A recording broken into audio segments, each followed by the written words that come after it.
मंडळी नमस्कार, महाभूमी डिजिटलमध्ये आपलं सर्वांचं स्वागत. मंडळी, राज्यातील 29 महानगरपालिकांच्या निवडणुकीच्या प्रचाराला सुरुवात झालेली आहे. आज राज्याचे महसूल मंत्री चंद्रशेखर बावनकुळे हे जालन्यामध्ये आले होते. त्यांनी पदाधिकारी आणि उमेदवारांसोबत बैठक घेतली. ही बैठक घेतल्यानंतर त्यांनी माध्यमांशी संवाद साधला. यावेळी त्यांनी राज्यातील सगळ्या महानगरपालिकेवरती भाजप आणि महायुतीची सत्ता येईल असा विश्वास व्यक्त केला. त्याचबरोबर जालना महानगरपालिकेवर देखील 2/3 बहुमताने भाजपचाच महापौर होईल असंही ते म्हणाले. यावेळी विचारण्यात आलेल्या प्रश्नांना उत्तर देताना बावनकुळे यांनी उपमुख्यमंत्री अजित पवार यांना सल्ला दिला आहे. मित्रपक्षांवर अशा पद्धतीने जाहीरपणे टीका करणे हे चुकीचं असल्याचं त्यांनी मत व्यक्त केले. त्याचबरोबर उद्धव ठाकरे यांच्या पक्षाच्या जाहीरनाम्यावर देखील त्यांनी टीका केली आहे. उद्धव ठाकरे मुख्यमंत्री असताना फक्त 2 दिवस विधिमंडळ आणि मंत्रालयात आल्याचं राज्याला माहिती आहे. त्यामुळे त्यांनी जाहीर केलेला जाहीरनामा हा धांदाट खोटा असून त्या जाहीरनाम्यातील कोणत्याही आश्वासनांची पूर्तता ते करू शकत नाही हे देखील राज्याला माहिती असल्याची टीका यावेळी त्यांनी व्यक्त केली. ते काय म्हणाले ते बघूया या व्हिडिओमध्ये. उद्या जालन्यामध्ये माननीय मुख्यमंत्री देवेंद्र फडणवीसजींची जाहीर सभा आहे. 11 वाजता जालन्याला माननीय मुख्यमंत्री येत आहे आणि सोबतच जालन्यामध्ये माननीय रावसाहेब दानवेजी, बबनराव लोणीकरजी, कैलास गोरंट्यालजी, संतोष आबा दानवेजी, भास्करआबा दानवेजी, आम्ही सर्व निवडणुकीची या ठिकाणी तयारी करतो आहे.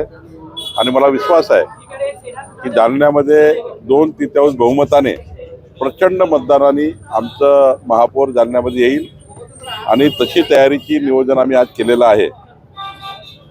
आपण जो प्रश्न विचारला, खरं तर उद्धवजींना जनतेने मुख्यमंत्री पाहिलेला आहे. उद्धवजी मुख्यमंत्री असताना केवळ 2 दिवस विधिमंडळ आणि मंत्रालयात आले आहेत. मुख्यमंत्री देवेंद्र फडणवीसजी आणि देवेंद्र फडणवीसजींनी केलेलं विकासाचं जे मॉडेल आहे ते कधी उद्धव ठाकरेजी पुढे नेऊ शकत नाही, उद्धव ठाकरेजी करू शकत नाही. आणि म्हणून मला असं वाटतं की एकीकडे मुंबईला जगातलं सर्वात सुविधायुक्त सुंदर शहर, भारतातलं सर्वात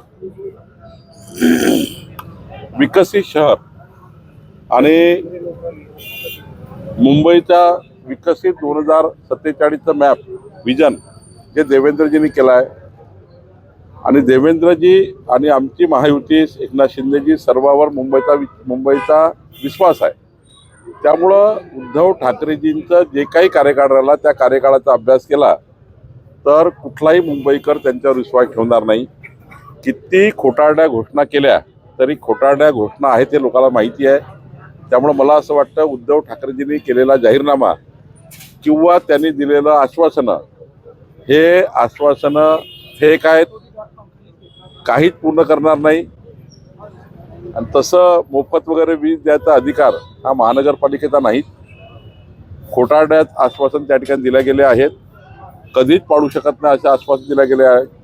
25 वर्ष महापौर पदावर राहूनही जे लोक मुंबईला पुढे नेऊ शकले नाही, मुंबईला पुढे नेण्याकरता देवेंद्र फडणवीसांनाच यावं लागलं. खरं तर अशा लोकांवर मुंबईची जनता विश्वास ठेवणार नाही. कालच सांगितलं की आजही सकाळी सांगितलं की अजितदादांनी जे काही मांडलं त्यांनी खऱ्या अर्थाने भारतीय जनता पार्टीवर टीका टिप्पणी केलेली आहे. भारतीय जनता पार्टीबद्दल त्या ठिकाणी वेगळ्या पद्धतीने त्यांनी काही गोष्टी मांडल्या आहेत. समन्वय समितीमध्ये जे ठरलं होतं की कुणाही मोठ्या नेत्यांनी मित्रपक्षावर निवडणूक लढताना मतभेद आणि मनभेद होणार नाही असे कुठलीही टीका टिप्पणी करायची नाही. अजितदादांनी काल टीका टिप्पणी करताना काही गोष्टी पाळायला पाहिजे होत्या. त्यांना सल्ला देण्याला मी इतका मोठा नाही आहे, पण जे ठरलं होतं ते अजितदादांनी पाडलं. अजितदादांनी कालच्या चर्चेमध्ये मित्र पक्षावर कुठला आरोप लावणार नाही अशी जी स्पष्टता आणली होती आमच्या समन्वय समितीत ती त्यांनी तोडलेली आहे. आता मला एवढीच विनंती आपल्या माध्यमातून अजितदादाला करायची आहे की मित्र पक्षाचं सरकार असताना आपण सोबत एकंदरीत सरकार चालतो असताना किमान वरिष्ठ नेत्याकडनं अशा वक्तव्याची त्या ठिकाणी काळजी घेतली पाहिजे असं मला वाटतं. अजितदादा आणि रवींद्र चव्हाणजी अजितदादावर काय बोलले किंवा रवींद्र चव्हाणजींनी माननीय मुख्यमंत्र्यांची काय चर्चा केली त्यांना माहिती आहे. पण ही गोष्ट खरी आहे की माननीय आमचे अध्यक्ष रवी चव्हाणजी यांनी म्हणलेलं गोष्ट खरी आहे की अजितदादांनी मित्र पक्षामध्ये खडा पडेल असं कुठलंही वक्तव्य करू नये. राज ठाकरे असं म्हणाले की भाजपनं चुकीचा पायंडा पाडू नये, सत्तांतर झालं तर ते अधिक वाईट होईल. काय राज ठाकरे असं म्हणाले की भाजपनं चुकीचे पायंडे पाडू नये, सत्तांतर झालं तर ते खूप अधिक वाईट होईल, म्हणजे असं राज ठाकरे म्हणाले. मला नाही कळलं. भाजपचा महापौर जर भाजपचा झाला, मुंबईचा महापौर जर भाजप झाला तर मुंबईची अदानी स्थान होईल असं त्यांचं म्हणणं. कसं आहे की या लोकांना विकासाचं काही घेणदेण नाही. यांना फक्त खोटारड्या बातम्या पेरायच्या आहेत. यांना फक्त मुंबईमध्ये भावनात्मक निवडणूक लढवून निगेटिव्ह प्रचार करून निवडणूक लढायची आहे. जेव्हा व्यक्तीजवळ निवडणूक लढण्याकरता काही व्हिजन नसतं, जेव्हा व्यक्तीकडे निवडणूक लढण्याकरता काही त्या ठिकाणी विकासाचे पॅरामीटर नसतात, तेव्हा लोक अशा पद्धतीने निगेटिव्ह प्रचार करून किंवा निगेटिव्ह बातम्या तयार करून किंवा निगेटिव्ह स्टेटमेंट तयार करून भावनात्मक स्टेटमेंट तयार करून किंवा भावनात्मक बोलून काही मतं घेण्याचा प्रयत्न करतात. पण मुंबई मात्र आता तसा विचार करत नाही. मुंबईची जनता डेव्हलपमेंटच्या मागे उभी आहे. मुंबईची जनता विकासाच्या मागे उभी आहे. आधी पक्ष गिळायचे, आता उमेदवारच गिळायला लागले असं आदित्य ठाकरे ते आदित्य ठाकरे काय बोलले मला कशाला निवडणूक आयोगात दम असेल तर पण तुम्हाला 15 तारखेला कळेल, 16 तारखेला कळेल की मुंबई ही महाराष्ट्राच्या विकासाकरता भाजपासोबत आलेली असेल.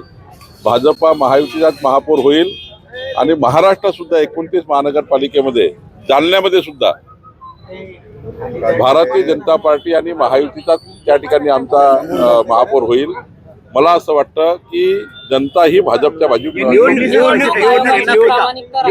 निवडणूक आयोगात दम असेल तर बिनविरोध झालेल्या निवडी रद्द कराव्या असं राज ठाकरेंनी आवाहन केलं. राज ठाकरेंना आता त्यांना निगेटिव्ह मतं मागायचे आहे, निगेटिव्ह बोलायचं आहे. त्यांना मी वारंवार सांगतो की जे अनुभव झालेले आहे ते उमेदवाराच्या पाठीशी जनता उभी झाली आहे. तिथले सर्व पक्ष उभे झालेले आहेत. कारण त्यांना हे कळतं की जो आता भाजपचा किंवा शिवसेनेचा उमेदवार निवडून आला किंवा अनुभव झाला तर या भागामध्ये जे काही डेव्हलपमेंटचे काम आहे ते भाजपा महायुतीच करू शकते. म्हणून जनतेने अनुभव केलेला आहे.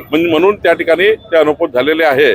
मला असं वाटतं की अनुभव झालेल्या लोकांनी जनतेचा विश्वास आणि तिथल्या अपोजिशन जे काही तिथे उभे झाले होते सर्वांचा विश्वास जिंकून पुढच्या 5 वर्षाचं विकासाचं आश्वासन जनतेला दिलं आहे. तिथल्या जे लोकांनी फॉर्म विड्रॉ केले त्यांनाही दिलेला आहे.